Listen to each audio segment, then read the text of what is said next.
நிலையம் ஜூலை அல்லது ஆகஸ்ட் மாதத்தில் திறக்கப்படும். ரயில் நிலையத்திற்கான முகப்பு கட்டமைப்பு, பயணிகள் நிழற்குடை, கழிவறை உள்ளிட்டவைகள் அமைக்கும் பணிகள் விரைவில் முடிக்கப்படும் என தெற்கு ரயில்வே அறிவிப்பு.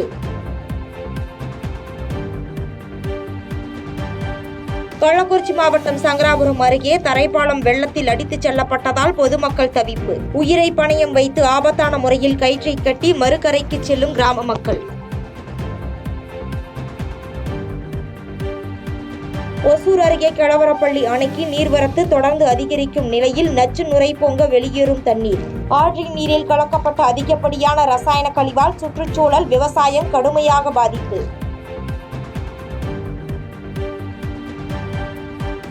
ஒகேனக்கல் காவிரி ஆற்றில் 2வது நாளாக நீடிக்கும் 5000 கன அடி நீர்வரத்து. நீர்பிடிப்பு பகுதிகளில் மழை தொடர்ந்து பெய்வதால் வரத்து மேலும் அதிகரிக்க வாய்ப்பு. தொடர்ந்து பெய்து வரும் மழையால் வெள்ளக்காடாக மாறிய பெங்களூரு. வீடுகளுக்குள் மழைநீர் புகுந்ததால் உறக்கமின்றி தவித்த மக்கள். பாகிஸ்தான் பயங்கரவாதிகளுக்கு எதிரான ஆபரேஷன் சிந்தூர் வெற்றிக்கு வித்திட்ட ராணுவ வீரர்களுக்கு பாராட்டு. ஹிமாச்சல பிரதேசத்தின் சம்பாவில் மலை உச்சியில் மக்கள் தேசிய கொடி ஊர்வலம். தென்மேற்கு பருவமழை முன்னெச்சரிக்கை நடவடிக்கை தொடர்பாக சென்னை தலைமை செயலகத்தில் முதலமைச்சர் மு.க. ஸ்டாலின் ஆலோசனை. கடலோர மாவட்டங்களில் அதீத கனமழையை எதிர்கொள்ளவும், மேற்கு தொடர்ச்சி மலைப்பகுதியில் நிலச்சரிவை தடுக்க தயாராக இருக்கவும் அறிவுறுத்தல். அதிமுக பாஜக கூட்டணி தேர்தல் வரை தொடருமா என தெரியவில்லை என விசிக தலைவர் தொல் திருமாவளவன் பேட்டி. வரும் 2026 தேர்தலில் திமுக தலைமையிலான கூட்டணி நிச்சயம் வெற்றி பெறும் என உறுதி. வன்னியர்களுக்கு 10.5% இடஒதுக்கீடு கோரி தமிழகம் ஸ்தம்பிக்கும் வகையில் ஆர்ப்பாட்டம். ஆர்ப்பாட்டத்திற்கான தேதி விரைவில் அறிவிக்கப்படும் என்று பாமக நிறுவனர் ராமதாஸ் பேட்டி. பாமகவில் ராமதாசுக்கு அடுத்து அன்புமணிதான் என்பதில் மாற்று கருத்து இல்லை. பாமகவில் ராமதாசுக்கு அடுத்து அன்புமணிதான் என்பதில் மாற்று கருத்து இல்லை.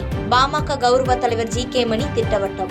இந்த பாட்டாளி மக்கள் கட்சி மேலும் வளரும். வரக்கூடிய சட்டமன்ற தேர்தலில் எங்கள் மருத்துவரையா அவர்களும் சென்னை அன்புமணி அவர்களும் சேர்ந்து முடிவெடுத்து தேர்தலை சந்திப்போம். மிகப்பெரிய வெற்றியை பெறுவதற்கு இப்போ அடித்தளமாக தான் இப்போ வன்னியர் சங்க கூட்டம், இளைஞர் சங்க கூட்டம், மாணவர் சங்கம், மகளிர் சங்கம்லாம். ஈரோடு அருகே சிவகிரி தோட்டத்து வீட்டில் முதிய தம்பதி கொலை வழக்கில் மேலும் ஒருவர் கைது. நகைக்கடை உரிமையாளரை கைது செய்த காவல்துறை.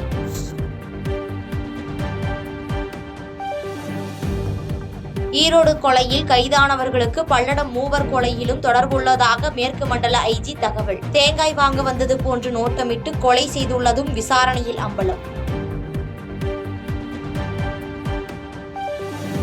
தமிழ்நாட்டில் 8 மாவட்டங்களில் இன்று கனமழைக்கு வாய்ப்பு. கோவை மாவட்டத்தில் கனமழை தொடரும் என அறிவிப்பு. சென்னை உள்ளிட்ட வட மாவட்டங்களிலும் காவிரி படுகை மாவட்டங்களிலும் மழை தொடரும் என வானிலை ஆர்வலர் பிரதீப் ஜான் கருத்து. மே மாத இறுதியில் வங்கக்கடலில் காற்றழுத்த தாழ்வு பகுதி உருவாகும் எனவும் தகவல்.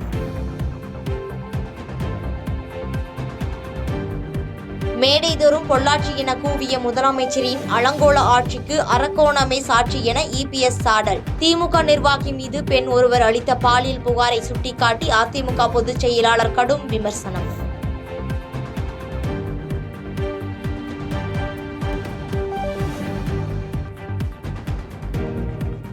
செய்திகளை உடனுக்குடன் தெரிந்து கொள்ள கீழ்கண்ட கேபிள் மற்றும் டிடிஎச் நெட்வொர்க்குகளில் எம்நாடு செய்தி தொலைக்காட்சியை காணுங்கள். பாதகம் செய்பவரை கண்டால் நாம் பயம் கொள்ளலாகாது பாப்பா. மோதி மிதித்து விடு பாப்பா, அவர் முகத்தில் உமிழ்ந்து விடு பாப்பா. அண்மை செய்திகளை உடனுக்குடன் தெரிந்து கொள்ள இணைந்திருங்கள் எம்நாடு தொலைக்காட்சியுடன்.